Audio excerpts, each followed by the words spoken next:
നിങ്ങൾ എപ്പോഴെങ്കിലും ചിന്തിച്ചിട്ടുണ്ടോ? ഏറ്റവും ശക്തമായ വൃക്ഷം കാട്ടിൽ ഒറ്റയ്ക്കാണ് നിൽക്കുന്നത്. അതിനു ചുറ്റും നിരവധി ചെടികൾ വളരും. പക്ഷേ ആ വൃക്ഷം മാത്രം ആകാശത്തോളം ഉയരും. കാരണം അത് തന്റെ വേരുകൾ ആഴത്തിലേക്ക് ഇറക്കിയിരിക്കുന്നു. മറ്റുള്ളവരുടെ തണലിൽ ജീവിക്കാൻ അത് പഠിച്ചിട്ടില്ല. അതുകൊണ്ട് നിങ്ങളും നിങ്ങളുടെ ജീവിതത്തിലും ഈ ഒരു കാര്യം പ്രാക്ടീസ് ചെയ്യണം. ഒരുപക്ഷെ നിങ്ങളുടെ ജീവിതത്തിലും ഇങ്ങനെയൊരു ഘട്ടം വന്നേക്കാം. ആ ഘട്ടത്തിൽ നിങ്ങൾ തനിച്ചായിരിക്കും.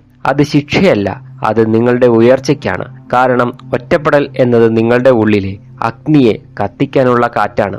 ആരുടെയും അംഗീകാരത്തിനായി കാത്തു നിൽക്കാതെ നിങ്ങൾക്ക് വേണ്ടി മാത്രം നിങ്ങൾ ഉയരാൻ തുടങ്ങുമ്പോഴാണ് ലോകം ഞെട്ടിത്തിരിഞ്ഞ് നോക്കുന്നത്. എന്തുകൊണ്ടാണ് നമ്മൾ ഏകാന്തതയെ ഭയക്കുന്നത്? കാരണം നമ്മുടെ ബോധമനസ്സ് പഠിപ്പിച്ചു വെച്ചിരിക്കുന്നു, തനിച്ചായാൽ നമുക്ക് നഷ്ടം സംഭവിക്കും. എന്നാൽ യഥാർത്ഥത്തിൽ നിങ്ങൾ തനിച്ചായിരിക്കുമ്പോഴാണ് നിങ്ങളുടെ ഉപബോധ മനസ്സ് ശക്തമാകുന്നത്. ജനക്കൂട്ടത്തിന്റെ ബഹളത്തിൽ നിങ്ങളുടെ ഊർജം ചോർന്നു പോകുന്നു. ഓരോ അഭിപ്രായവും ഓരോ വിമർശനവും നിങ്ങളുടെ മാനസികാവസ്ഥയെ വലിച്ചിഴയ്ക്കുന്നു.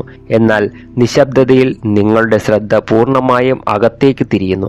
അവിടെയാണ് നിങ്ങളുടെ യഥാർത്ഥ ശക്തി ഒളിഞ്ഞിരിക്കുന്നത്. നിങ്ങളുടെ വികാരങ്ങളുടെ ഫ്രീക്വൻസി ഉയരുന്നതും നിങ്ങളുടെ വിശ്വാസ സംവിധാനങ്ങൾ മാറുന്നതും ഈ ഒരു നിശബ്ദതയിലാണ്. ഒരിക്കൽ ഞാൻ ഒരു പഴയ തത്വചിന്ത വായിച്ചു. അതിൽ പറയുന്നു, മനുഷ്യന്റെ മനസ്സൊരു തടാകം പോലെയാണ്. എപ്പോഴും അലയടിക്കുന്ന തടാകത്തിൽ നിങ്ങൾക്ക് അടിയിലെ നിധി കാണാൻ കഴിയില്ല. എന്നാൽ തടാകം നിശ്ചലമാകുമ്പോൾ ആഴത്തിൽ രത്നങ്ങൾ പ്രത്യക്ഷപ്പെടുന്നു. നിങ്ങൾ ഒറ്റപ്പെടുമ്പോൾ നിങ്ങളുടെ മനസ്സ് ആ ഒരു നിശ്ചലത കൈവരിക്കുന്നു. അപ്പോഴാണ് നിങ്ങളുടെ ഉള്ളിൽ കിടക്കുന്ന അപാരമായ സാധ്യതകൾ നിങ്ങൾ കാണുന്നത്. നിങ്ങൾ ഇതുവരെ ആരോടും പങ്കുവെക്കാത്ത സ്വപ്നങ്ങൾ, ആരും വിശ്വസിക്കാത്ത ആശയങ്ങൾ ഒക്കെ ആ നിശബ്ദതയിൽ പിറവിയെടുക്കും. ഓർക്കുക, സിംഹങ്ങൾ ഒറ്റയ്ക്കാണ് വേട്ടയാടുന്നത്. കാളക്കൂട്ടങ്ങൾ ഒന്നിച്ചു നടക്കും. അവർ എപ്പോഴും ഭയത്തിലാണ്. എന്നാൽ കടുവയ്ക്ക് ആരുടെയും കൂട്ടുകുടുംബം വേണ്ട.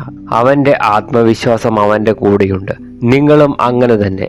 നിങ്ങൾക്ക് ഒരു കാര്യം ചെയ്യണമെങ്കിൽ നിങ്ങൾ ഒറ്റയ്ക്ക് നിൽക്കാൻ തയ്യാറാകണം. കാരണം വ്യത്യസ്തമായത് ആദ്യം ഒറ്റപ്പെടും. എല്ലാവരും ഒരേ വഴിയിൽ പോകുമ്പോൾ നിങ്ങൾ വേറെ വഴിയിൽ തിരഞ്ഞെടുക്കുകയാണെങ്കിൽ ആദ്യം നിങ്ങളെ കളിയാക്കും. പക്ഷെ കുറച്ചു ദൂരം ചെന്നാൽ ആ കളിയാക്കൽ അതിശയമായി മാറും. കാരണം ലോകം എപ്പോഴും ഫലങ്ങളെയാണ് ആരാധിക്കുന്നത്, വഴികളെയല്ല. നിങ്ങളുടെ ശ്രദ്ധയാണ് നിങ്ങളുടെ ഏറ്റവും വലിയ മൂലധനം. ജനക്കൂട്ടത്തിൽ നിൽക്കുമ്പോൾ നിങ്ങളുടെ ശ്രദ്ധ ചിതറുന്നു. ആരുടെയെങ്കിലും വാക്ക്, ആരുടെയെങ്കിലും നോട്ടം എല്ലാം നിങ്ങളെ സ്വാധീനിക്കുന്നു. എന്നാൽ നിങ്ങൾ ഒറ്റയ്ക്കായി കഴിഞ്ഞാൽ നിങ്ങളുടെ ശ്രദ്ധയുടെ മുഴുവൻ ശക്തിയും ഒരൊറ്റ ലക്ഷ്യത്തിലേക്ക് കേന്ദ്രീകരിക്കാം. പ്രപഞ്ചത്തിന്റെ നിയമം അതാണ്. എവിടെ ശ്രദ്ധ അവിടെ ഊർജം, എവിടെ ഊർജം അവിടെ വളർച്ച. ഏറ്റവും വലിയ കാര്യങ്ങൾ നേടിയവർ ഒരിക്കലും ജനക്കൂട്ടത്തിന്റെ ഭാഗമായിരുന്നില്ല. അവർ കുറച്ചു കാലം അപ്രത്യക്ഷമായി തങ്ങളെ തന്നെ നിർമ്മിച്ചു. പിന്നീട് തിരിച്ചു വന്നപ്പോൾ ലോകം അവരെ വ്യത്യസ്ത കണ്ണുകളോടെ നോക്കി. 6 മാസം, അത്രമാത്രം. 6 മാസം നിങ്ങൾക്ക് ലോകത്തിൽ നിന്ന് അപ്രത്യക്ഷമാകാമോ? നിങ്ങളുടെ മൊബൈൽ ഫോണിൽ നിന്ന്, സോഷ്യൽ മീഡിയയിൽ നിന്ന്, വെറുതെയുള്ള സംസാരങ്ങളിൽ നിന്ന്, ആരുടെയും പ്രശംസ പ്രതീക്ഷിക്കാതെ 6 മാസത്തിനുള്ളിൽ നിങ്ങൾ എന്ത് ചെയ്യുന്നു എന്നത് നിങ്ങളുടെ ബാക്കി ജീവിതത്തെ നിർണ്ണയിക്കും. ഓരോ രാവിലെയും നേരത്തെ എഴുന്നേൽക്കുക. നിങ്ങളുടെ ശരീരത്തെ ശക്തമാക്കുക. കാരണം ശരീരം കല്ലാകുമ്പോൾ മാത്രമേ മനസ്സിരുമ്പാകൂ. നിങ്ങളുടെ മനസ്സിനെ പഴയ വിശ്വാസങ്ങളിൽ നിന്ന് മോചിപ്പിക്കുക. നിങ്ങൾക്ക് കഴിയില്ല എന്ന ചിന്ത എവിടെ നിന്ന് വന്നു? അത് ആരോ നിങ്ങളുടെ മനസ്സിൽ നട്ടതാണ്. ആ വിത്തിനെ പുറത്തെറിയുക. ഏകാന്തതയിൽ നിങ്ങൾക്കൊരു പുതിയ ബോധമുണരും. ആദ്യം അത് അസ്വസ്ഥതയുണ്ടാക്കും. നിങ്ങൾക്ക് തോന്നും, ഞാൻ തനിച്ചായിപ്പോയി, ആരും എന്നെ ശ്രദ്ധിക്കുന്നില്ല. എന്നാൽ ആ അസ്വസ്ഥതയെ താങ്ങാൻ പഠിക്കുക. കാരണം അതാണ് നിങ്ങളുടെ പഴയ സ്വയം മരിക്കുന്നതിന്റെ വേദന. പാമ്പ് പഴയ തോൽ ഉരിഞ്ഞിടുമ്പോൾ അത് വേദനിക്കും. പക്ഷേ ആ വേദന കഴിഞ്ഞാൽ പുതിയ ചർമ്മം തിളങ്ങും. നിങ്ങളും അങ്ങനെ തന്നെ. ഓരോ ദിവസവും നിങ്ങൾ മുമ്പിലത്തെ ദിവസത്തേക്കാൾ ശക്തനാകും. നിങ്ങളുടെ ആത്മവിശ്വാസം ഉള്ളിൽ നിന്ന് തന്നെ പൊട്ടിവരും. നിങ്ങൾക്ക് ആരുടെയും മോട്ടിവേഷൻ വേണ്ട. ഒരു പ്രധാന കാര്യം, നിങ്ങൾ ഒറ്റപ്പെടുമ്പോൾ നിങ്ങളുടെ ഉപബോധ മനസ്സ് പുതിയ കാര്യങ്ങൾക്കായി തുറക്കപ്പെടും.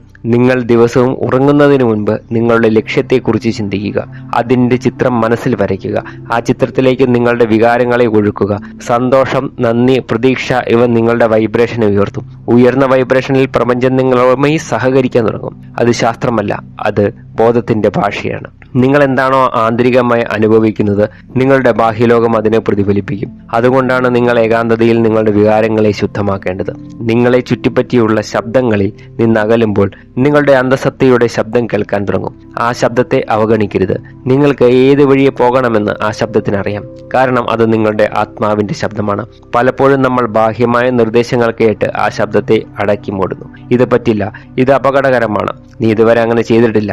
ഇങ്ങനെ മറ്റുള്ളവരുടെ ഭയത്തിന്റെ പ്രതിഫലനം നിങ്ങൾ കേൾക്കും. നിങ്ങൾ ഒറ്റക്കായി കഴിഞ്ഞാൽ ഈ ശബ്ദങ്ങളെല്ലാം ഇല്ലാതാകും. പിന്നെ അവശേഷിക്കുന്നത് നിങ്ങൾ മാത്രം, നിങ്ങളും നിങ്ങളുടെ ലക്ഷ്യവും. എല്ലാ പ്രഭാതങ്ങളും നിങ്ങൾക്കൊരു പുതിയ അവസരമാണ്. നിങ്ങൾ ഉണരുമ്പോൾ ആദ്യം ചെയ്യേണ്ടത് നിങ്ങളുടെ മനസ്സിനെ ഒരു യുദ്ധക്കളമാക്കുക എന്നതാണ്. അവിടെ 2 ശക്തികളുണ്ട്. ഒന്ന് എഴുന്നേറ്റ് പണിയെടുക്കണമെന്ന ശക്തി, 2 കൂടുതൽ നേരം കിടക്കണമെന്ന ശക്തി. ഓരോ ദിവസവും ഈ യുദ്ധത്തിൽ വിജയിക്കുക, അത്രമാത്രം.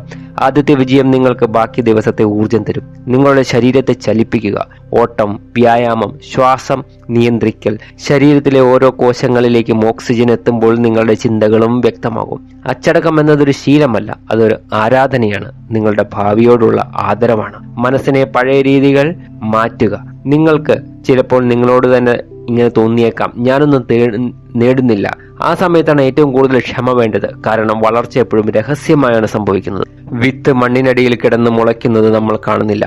ഒരു ദിവസം പെട്ടെന്നത് പുറത്തു വരും. അതുപോലെ നിങ്ങൾ ഒറ്റപ്പെട്ട് ജോലി ചെയ്യുന്ന ആ ദിവസങ്ങൾ ആരും നിങ്ങളെ കാണുന്നില്ല. പക്ഷേ ഒരു ദിവസം നിങ്ങൾ ആവശ്യമുള്ള ആളായി മാറും. ആരും നിങ്ങളെ അവഗണിക്കില്ല. കാരണം നിങ്ങൾ ശക്തരാണ്. ശക്തരെ ലോകം എപ്പോഴും ശ്രദ്ധിക്കും. ഏതൊരു വിജയത്തിന്റെയും അടിസ്ഥാനം നിങ്ങളുടെ മൂല്യബോധമാണ്. നിങ്ങൾ സ്വയം എത്ര വില നൽകുന്നു, നിങ്ങൾ എത്രത്തോളം സ്വയം സ്നേഹിക്കുന്നു. ഇത് അഹങ്കാരത്തെക്കുറിച്ചല്ല, നിങ്ങൾ നിങ്ങളിൽ അർഹത തോന്നേണ്ടിടത്തെക്കുറിച്ചാണ്. ജനക്കൂട്ടത്തിൽ നിൽക്കുമ്പോൾ നമ്മൾ താരതമ്യം ചെയ്യാൻ തുടങ്ങും. അവനിതുണ്ട്, എനിക്കില്ല. എന്നാൽ നമ്മുടെ മൂല്യബോധത്തെ തകർക്കുന്ന ഈ വിചാരങ്ങളെ നിങ്ങൾ ഒഴിവാക്കണം. നിങ്ങൾ ഒറ്റയ്ക്കാകുമ്പോൾ താരതമ്യങ്ങൾ ഉണ്ടാകില്ല. നിങ്ങൾ നിങ്ങളുടെ സ്വന്തം വേഗത്തിൽ മുന്നേറുന്നു. അപ്പോൾ നിങ്ങളുടെ യഥാർത്ഥ സാധ്യത വെളിപ്പെടും. നിങ്ങളൊരു കലാകാരനാണ്. നിങ്ങളുടെ ജീവിതം നിങ്ങളുടെ ക്യാൻവാസാണ്. മറ്റുള്ളവരുടെ ചിത്രങ്ങൾ നോക്കി വരയ്ക്കരുത്. നിങ്ങളുടെ സ്വന്തം മനസ്സിൽ തോന്നുന്നത് വരയ്ക്കുക. നമുക്ക് ചുറ്റുമുള്ള ലോകം എല്ലായ്പ്പോഴും ശബ്ദമുണ്ടാക്കും. ഏറ്റവും വലിയ ശബ്ദം ഭയത്തിൻ്റെതാണ്. ഇത് ചെയ്താൽ എന്ത് സംഭവിക്കും, അത് ചെയ്തില്ലെങ്കിൽ എന്ത് സംഭവിക്കും, ഇങ്ങനെ അനന്തമായ ചോദ്യങ്ങൾ. എന്നാൽ നിശ്ചയതയിലേക്ക് പിൻവാങ്ങിയ ഒരു യോദ്ധാവ് ആ ശബ്ദങ്ങളെ ഒരു പശ്ചാത്തല ബഹളമായി കാണുന്നു. അവ അവനെ ബാധിക്കുന്നില്ല. കാരണം അവന്റെ ശ്രദ്ധ പൂർണ്ണമായും തന്റെ ലക്ഷ്യത്തിലാണ്. അവനൊരു കവചമുണ്ട്. ആ കവചമാണ് അച്ചടക്കം. ആ കവചമാണ് ദൃഢനിശ്ചയം. ആ കവചമാണ് താൻ ഒറ്റയ്ക്കാണെങ്കിലും തനിച്ചല്ല എന്ന ബോധ്യം. കാരണം തനിക്കൊപ്പം തന്റെ സ്വപ്നങ്ങളും ലക്ഷ്യങ്ങളുമുണ്ട്. ഒരിക്കൽ കൂടി ഞാൻ പറയട്ടെ, നിങ്ങൾ ഒറ്റപ്പെടുമ്പോൾ നിങ്ങൾക്ക് നഷ്ടമാകുന്നതൊന്നുമില്ല, നേടുക മാത്രമാണ് ചെയ്യുന്നത്. നിങ്ങൾക്ക് അഭിപ്രായങ്ങൾ കേൾക്കേണ്ടതില്ല. നിങ്ങൾക്ക് ആരോടും സ്വയം വിശദീകരിക്കേണ്ടതില്ല. നിങ്ങളുടെ തെറ്റുകൾ ആരും കാണുന്നില്ല. അതുകൊണ്ട് നിങ്ങൾക്ക് തെറ്റുകളിൽ നിന്ന് സ്വതന്ത്രമായി പഠിക്കാം. നിങ്ങളുടെ വിജയങ്ങൾ ആരും ആഘോഷിക്കുന്നില്ല. അതുകൊണ്ട് നിങ്ങളുടെ വിജയങ്ങൾ യഥാർത്ഥമാകും. നിങ്ങളൊരു യഥാർത്ഥ പുരുഷനോ സ്ത്രീയോ ആയി മാറുന്നത് ഈ ഒരു ഏകാന്തതയിലാണ്. കാരണം സ്വന്തം കാലിൽ നിൽക്കാൻ പഠിക്കുന്നത് ആരും പിടിച്ച് സഹായിക്കാത്തപ്പോഴാണ്. നിങ്ങളുടെ കരുത്ത് നിങ്ങൾ തന്നെ കണ്ടെത്തണം. ജീവിതത്തിലെ ഏറ്റവും വലിയ സത്യങ്ങളിൽ ഒന്നിതാണ്, നിങ്ങളെ രക്ഷിക്കാൻ ആരും വരില്ല, ആരും വന്നിട്ടില്ല, ആരും വരാനും പോകുന്നില്ല. നിങ്ങളുടെ വിജയവും പരാജയവും നിങ്ങളുടെ മാത്രം ഉത്തരവാദിത്തമാണ്. ഈ സത്യം ആദ്യം വേദനിപ്പിക്കും. എന്നാൽ ഇത് ഉൾക്കൊള്ളുമ്പോൾ നിങ്ങൾക്ക് അതിരുകളില്ലാത്ത സ്വാതന്ത്ര്യം ലഭിക്കും. കാരണം അപ്പോൾ നിങ്ങൾ മറ്റുള്ളവരിൽ നിന്ന് ഒന്നും പ്രതീക്ഷിക്കുന്നില്ല. നിങ്ങൾ പ്രതീക്ഷിക്കാത്തതിനാൽ നിങ്ങൾ നിരാശപ്പെടുന്നില്ല. നിരാശപ്പെടാത്തതിനാൽ നിങ്ങളുടെ ഊർജം മുഴുവൻ പ്രവർത്തിക്കാനായി തുടങ്ങും. ഇതാണ് യഥാർത്ഥ ശക്തിയുടെ രഹസ്യം.